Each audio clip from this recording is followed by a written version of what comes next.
All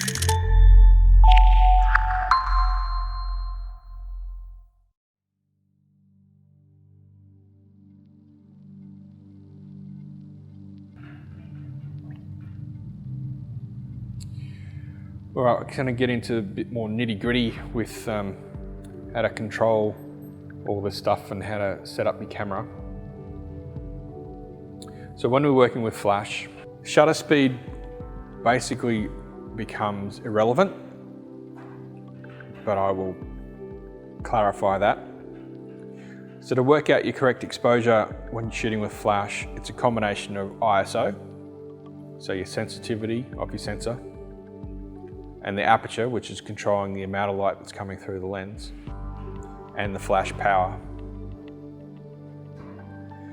So you're only really using shutter speed to control the ambient light.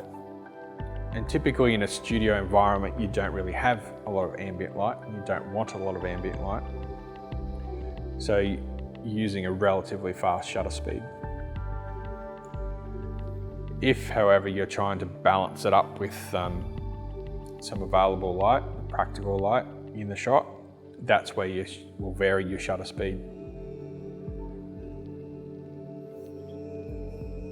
So there's your typical exposure triangle: shutter speed, aperture, and ISO, but we're adding flash into the equation.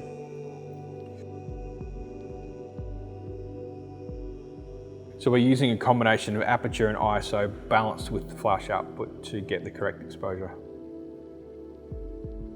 So typically we want a low ISO. We want to shoot at the camera's lowest ISO setting, most commonly 100 or 200 ISO. And that's going to give us the best image quality.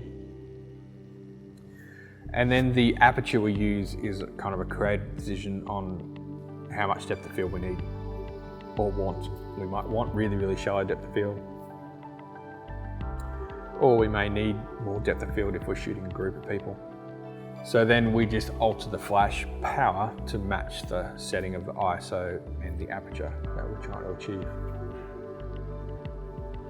So it's a balancing act, basically between that sort of aperture and the flash power. So as I mentioned, the shutter speed is only really controlling the ambient light in the context of studio photography.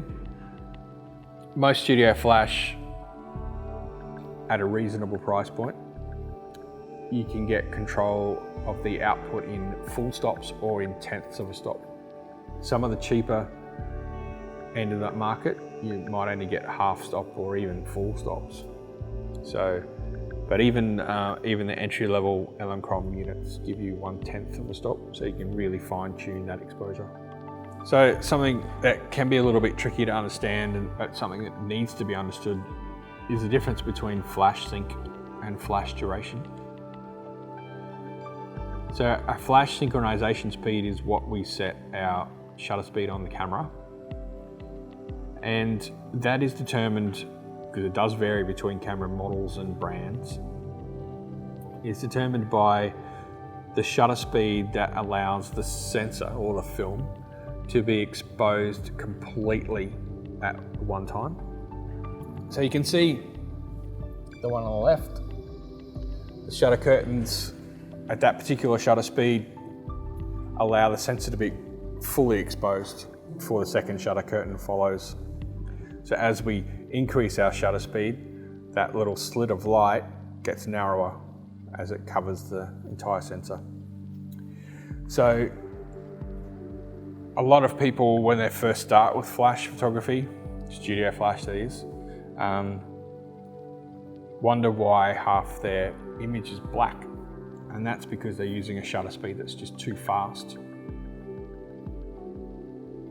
So that blackness that they see is actually just a shadow of the shutter curtain as it goes across the sensor and blocking the light from hitting the sensor.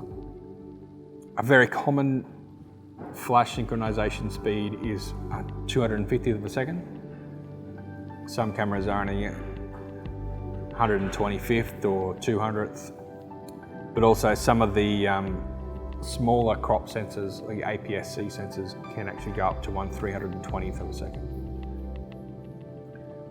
So in a studio environment, doing normal type portrait photography, it's kind of irrelevant because you're not trying to get overpower any kind of ambient light, because it's generally a low lit environment that you're working in. That only becomes relevant when you're trying to shoot outdoors and balance flash with very, very bright ambient light, where you need a faster shutter speed to kill that ambient light. That is a topic on its own and will take a whole other workshop. So we'll try and leave that at this point, at that stage. Let's talk about flash sync, flash duration, I should say. We've talked about flash sync. So flash duration is how fast or slow the flash fires or outputs. So it depends on the power of the flash.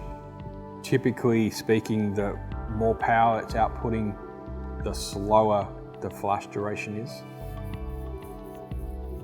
So on a speed light at minimum power, it generally has a very, very short flash duration, but at full power, it can be quite slow in comparison.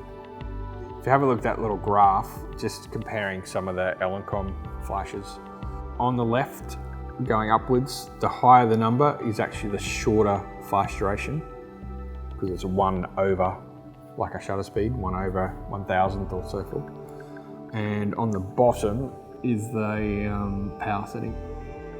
So one thing with Elinchrom units is the power settings are the same across all the different models, in terms of if you set the power setting to 4 on an entry-level unit, such as the D-Lite 4, it's going to give exactly the same output as a power setting of 4 on a much more expensive model. The only thing that varies is the actual range of numbers. So this one starts at 2.3 and goes up to about 6, I think. Whereas this one will start at 0.3, I think. So it can actually get 2 stops lower than what that one can in terms of its output. But yeah, the numbers match up between the range, which is very, very handy. Why you'd want really, really short flash duration is for something like that shot there, where you've got lots of movement.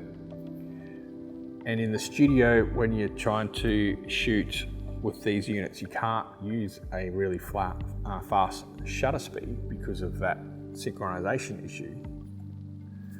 So you got to rely on the flash duration to freeze that motion.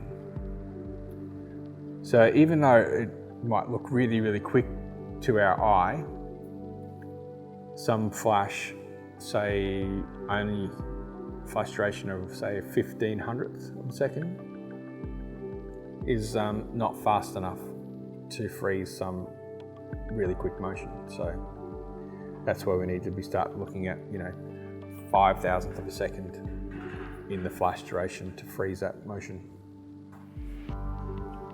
Now, in the old days, we used to have a 5-meter cable plugged from the flash into our camera, which was yet another thing we had to trip over or knock the camera over off the desk or whatever. Luckily these days we've got radio remotes, similar to this sort of thing. So that's that one on the left. So that's the basic radio trigger from Elinchrom. And the one next to it is the more expensive one. So I should say this is around $100, I think, and this is around $300. Difference is that with these ones, you can get a readout of all the flashes that you've got in your setup. So if you've got multiple units, you can see them all displayed here, and you can control them individually a bit more easily than you can with this. The only way you can really control them individually with this unit is to set the different heads into different groups. And you can have up to 4 different groups, 1, 2, 3, 4. So you might want to set your main light in group 1, and your fill light in group 2, and your hair light in group 3. And you can actually select them individually and change the power just by selecting the different group. So you just stops you from having to run up to the back of each of them and change them all individually. Whereas on this guy, when they've all displayed down here, you can actually just go select that particular one and then control the output and change the settings from that way. So that's pretty handy. So that's the dedicated Elinchrom, and all brands have their own dedicated triggers, but there are universal triggers like these two on the right. The third one in is the Cactus trigger, and that's universal. So it will work with any brand.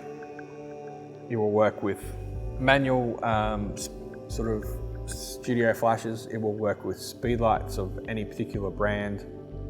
So if you've got a Nikon camera and a Nikon speedlight and you want to use it remotely, you can buy 2 of those, and then it's just a matter of downloading the appropriate firmware for your brand. So you can load it up with Nikon or load it up with Canon or load it up with Fuji. It doesn't matter. They've got the firmware. You can just USB connection and upload it to the unit, and then you've got a dedicated trigger for your particular brand. The ones on the right is your Pocket Wizards, and they are just a manual trigger. So they just require to be plugged into the unit. So where I mentioned the big long sync lead before, you just have a short one which you'd plug in the flash and into the receiver, and then your transmitter just sits on the camera and they talk to each other and it fires the flash off. But in that case, it is a manual thing, and you have to physically change the power on the back of the flash.